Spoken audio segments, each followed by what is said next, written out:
हाँ जी, तो स्टूडेंट्स ये रही आपकी एग्जांपल नंबर 8.3 जिसमें वो कहता है कि from an urn. Urn means कह लें झोला मीन्स बैग ही समझ लो, ठीक है, containing 4 red and 6 white balls, ठीक है। यानी कि उसके अंदर 4 सुरख और 6 वाइट सॉरी मार्बल्स हैं, मार्बल्स।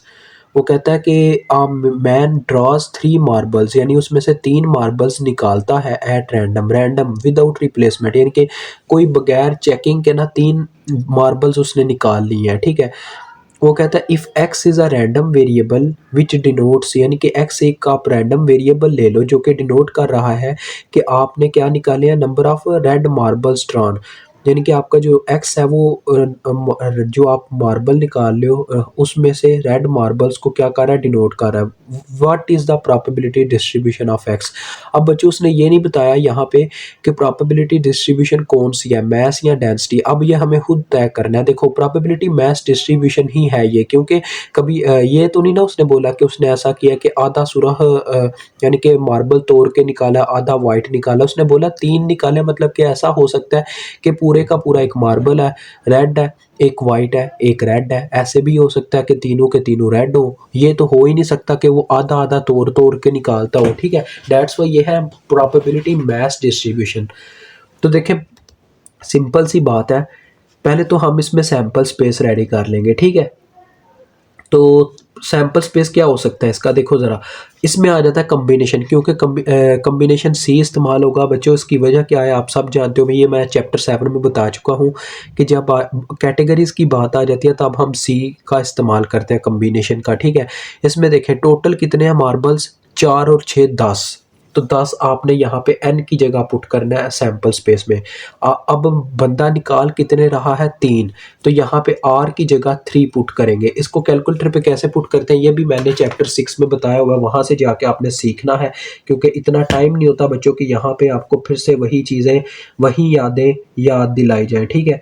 तो वो काम यहाँ पे बार बार नहीं हो सकते। ये आता है 120, कैलकुलेटर ये हमें हल करके दे देता होता है।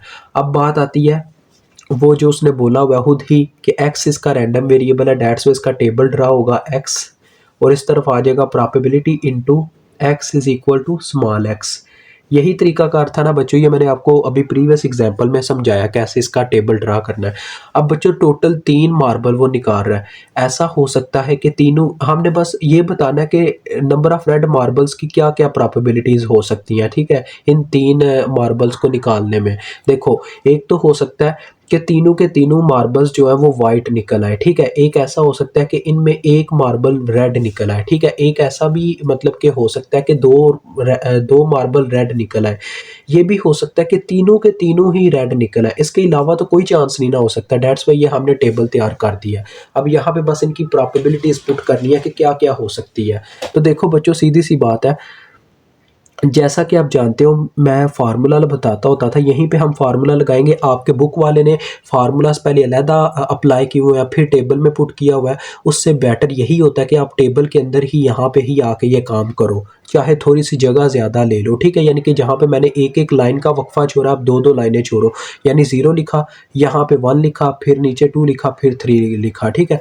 अब देखो हमारे पास कितनी कैटेगरीज है, 2 कैटेगरीज है, उतने आपने सी मल्टीप्लाई करवा देने हैं। ये हम पहले भी काम करते रहे हैं, आप जानते हो। बटे में होता है हमेशा सैंपल स्पेस, सैंपल स्पेस कितना है, 120।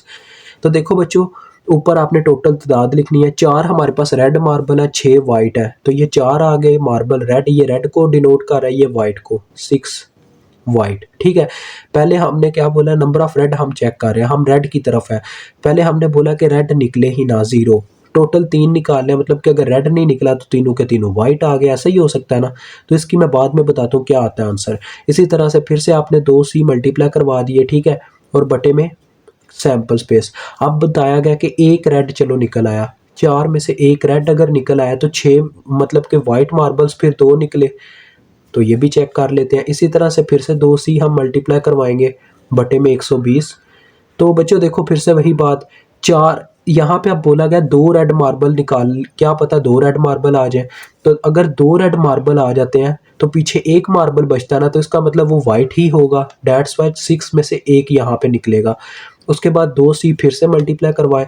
अब बात आ गई है कि 4 रेड मार्बल्स थे जिनमें से तीनों के तीनों ही रेड निकाल लिए गए, ठीक है, और वाइट सिर्फ कुछ भी नहीं निकाला गया वाइट में से, तो दैट्स वाई ये भी प्रोबेबिलिटी हो सकती है। तो अब इनको मैं कैलकुलेट करके आपको कैलकुलेटर के थ्रू बताता हूँ थोड़ी देर में।